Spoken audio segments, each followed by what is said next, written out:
ஜப்பானில் வியாழக்கிழமை சக்தி வாய்ந்த இரட்டை நிலநடுக்கம் ஏற்பட்டதை அடுத்து சுனாமி எச்சரிக்கை விடுக்கப்பட்டுள்ளது. 6.9 ரிக்டர் அளவிலான நிலநடுக்கத்தை தொடர்ந்து 7.1 நிலநடுக்கம் ஏற்பட்டதாக அமெரிக்க புவியியல் ஆய்வு மையம் அறிக்கையில் தெரிவித்துள்ளது. தென்மேற்கு ஜப்பானிய தீவுகளான கியூஷா மற்றும் சிகோவில் நிலநடுக்கம் பதிவாகியுள்ளது. இந்த நிலையில் இன்று காலை ஜப்பானின் தெற்கு பகுதியை சுனாமி தாக்கும் என்று எதிர்பார்க்கப்பட்டது. ஜப்பான் 4 பெரிய டெக்டோனிக் தட்டுகளில் அமைந்துள்ளது. அவை பசிபிக் தட்டு, வட அமெரிக்க தட்டு, பிலிப்பைன்ஸ் தட்டு மற்றும் யுரேசிய தட்டு ஆகும். இந்த 4 தட்டுகளின் இருப்பு ஒன்றுக்கொன்று எதிராக அசைத்து இப்பகுதியை மிகவும் சிக்கலானதாகவும் நிலநடுக்கம் ஏற்படக்கூடியதாகவும் ஆக்குகின்றது. இந்த ஆண்டு ஜப்பானில் ரிக்டர் அளவில் 7 அல்லது அதற்கு மேல் அளவிலான பாரிய நிலநடுக்கம் ஏற்படுவது இது முதல் நிகழ்வு அல்ல. கடந்த ஜனவரி 1 பிற்பகலில் நாட்டின் மேற்கு கடற்கரையில் அமைந்துள்ள நோட்டோ தீபகற்பகத்தில் சக்தி வாய்ந்த 7.6 ரிக்டர் அளவிலான பாரிய நிலநடுக்கம் ஏற்பட்டிருந்தமை இங்கு குறிப்பிடத்தக்கது. பிரித்தானிய இளைஞர்களை காணவில்லை. பொதுமக்களின் உதவியை நாடியுள்ள குடும்பத்தினர் கமலா ஹாரிஸுடன் 3 விவாதங்களுக்கு தயாராக இருப்பதாக டொனால்ட் ட்ரம்ப் தெரிவித்திருக்கின்றார். முன்னாள் அமெரிக்க ஜனாதிபதியும் தற்போதைய ஜனாதிபதி வேட்பாளருமான டொனால்ட் ட்ரம்ப் அமெரிக்காவின் முன்னணி ஒளிபரப்பு நிறுவனங்களில் 3 விவாத நிகழ்ச்சிகளில் கலந்து கொள்ள தயாராக இருப்பதாக தெரிவித்துள்ளார். அதன்படி செப்டம்பர் மாதம் 4ஆம் தேதி ஃபாக்ஸ் நியூஸில் முதல் விவாதத்திற்கும், செப்டம்பர் 10ஆம் தேதி NBC, செப்டம்பர் 25ஆம் தேதி 2வது மற்றும் 3வது விவாதங்களுக்கு தயாராக இருப்பதாகவும் தெரிவித்துள்ளார். மேலும் இதற்கு ஒளிபரப்பு நிறுவனங்களின் முதலாளிகள் சம்மதம் தெரிவித்து இருப்பதாகவும், இருப்பினும் நாங்கள் அதை உறுதிப்படுத்தவில்லை என்றும் தெரிவித்துள்ளார். அத்துடன் கமலா ஹாரிஸின் பிரச்சார கூட்டமைப்பின் சம்மதம் மற்றும் தயார் நிலை குறித்து அறிய ட்ரம்ப் காத்திருப்பதாகவும் தெரிவிக்கப்பட்டுள்ளது. இந்த 3 விவாதங்களும் இங்கு நடைபெறும். பார்வையாளர்கள் அனுமதிக்கப்படுவார்களா என்பது குறித்த விவரங்கள் ட்ரம்ப் வழங்கவில்லை. ஹாரிஸ் பிரச்சார அமைப்பு செப்டம்பர் 10ஆம் தேதி ABC நியூஸ் ஒளிபரப்பு நிறுவனத்துடன் விவாத நிகழ்ச்சிக்கு முன்னுரிமை வழங்க முயற்சித்து வருகின்றது.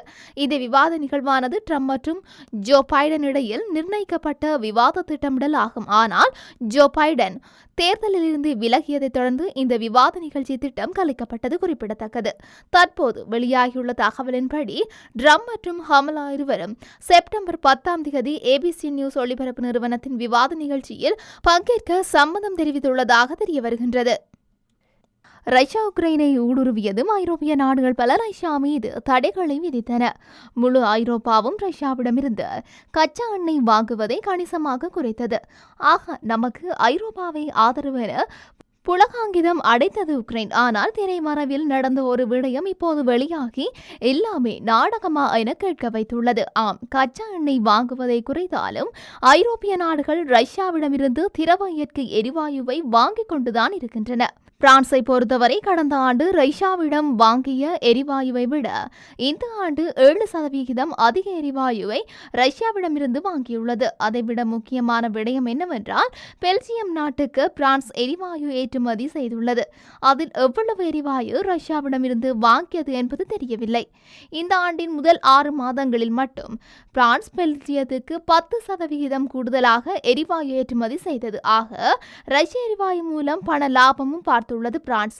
விடயம் வெளியானதும் ஐரோப்பிய நாடுகள் ரஷ்ய எரிவாயு இறக்குமதியை தடை செய்வதால் ஆற்றல் கட்டணம் எக்கச்சக்கமாக உயர்ந்துவிடும் என்று, தொழிற்சாலைகள் எரிவாயு இல்லாமல் பாதிக்கப்படும் என்றும் காரணம் கூறியுள்ளன. ஆக மொத்தத்தில் ஒரு பக்கம் உக்ரைனுக்கு ஆதரவளிப்பதாக கூறிக்கொண்டே திரைமறைவில் பிரான்ஸ் முதலான ஐரோப்பிய நாடுகள் நடத்தும் போலி நாடகத்தை தொண்டு நிறுவனங்கள் ஒன்று சேர்ந்து வெளிக்கொண்டுள்ளது. காசாவின் பின் லேடன் என பரவலாக அறியப்படும் யாஹ்யா சின்வர் ஹமாஸ் படைகளின் புதிய தலைவராக அறிவிக்கப்பட்ட நிலையில் இஸ்ரேல் கடும் மிரட்டல் விடுத்துள்ளது. இஸ்ரேல் மீதான அக்டோபர் 7 தாக்குதலுக்கு திட்டம் வகுத்தவர்களில் ஒருவர் யாஹ்யா சின்வார் என்றே கூறப்படுகின்றது. தொடர்புடைய தாக்குதலில் 1200 பேர்கள் கொல்லப்பட்டுள்ளதாக இஸ்ரேல் அறிவித்திருந்ததும் உண்மையான எண்ணிக்கை இதுவல்ல என்றே பல்வேறு நாடுகளின் உளவுத்துறை சந்தேகம் எழுப்பியிருந்தது. இந்த நிலையில் ஹமாஸ் படைகளின் அரசியல் தலைவராக இருந்த இஸ்மாயில் ஹனியே தெஹ்ரானில் படுகொலை செய்யப்பட்டதை அடுத்து தற்போது யாஹ்யா சின்வர் புதிய அரசியல் தலைவராக அறிவிக்கப்பட்டுள்ளார்.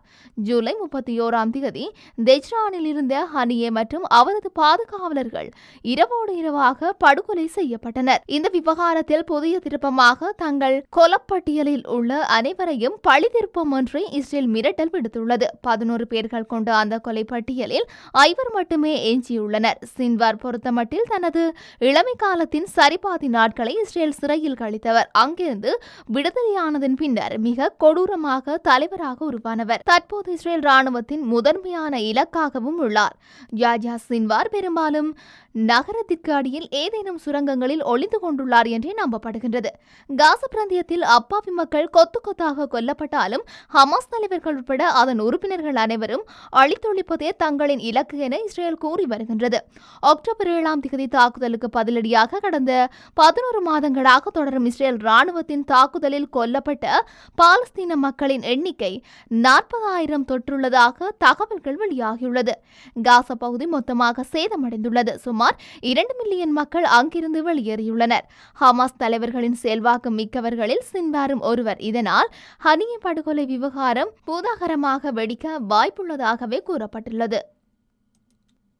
பிரித்தானியாவில் பதட்ட நிலை அதிகரித்துள்ள நிலையில் முன்னாள் பிரதமர் ரிஷி தன் மனைவியுடன் அமெரிக்காவில் உள்ள நட்சத்திர ஹோட்டல் ஒன்றில் தஞ்சம் புகுந்துள்ளதாக பிரித்தானிய ஊடகம் ஒன்று செய்தி வெளியிட்டுள்ளது.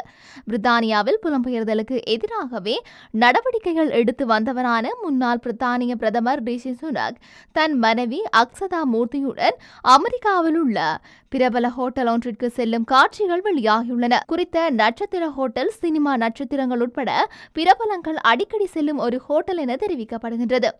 தேர்தலில் தோல்வியடைந்ததை தொடர்ந்து ரிஷி குடும்பத்துடன் அமெரிக்காவில் குடியமர இருப்பதாக வதந்திகள் பரவி வந்தன.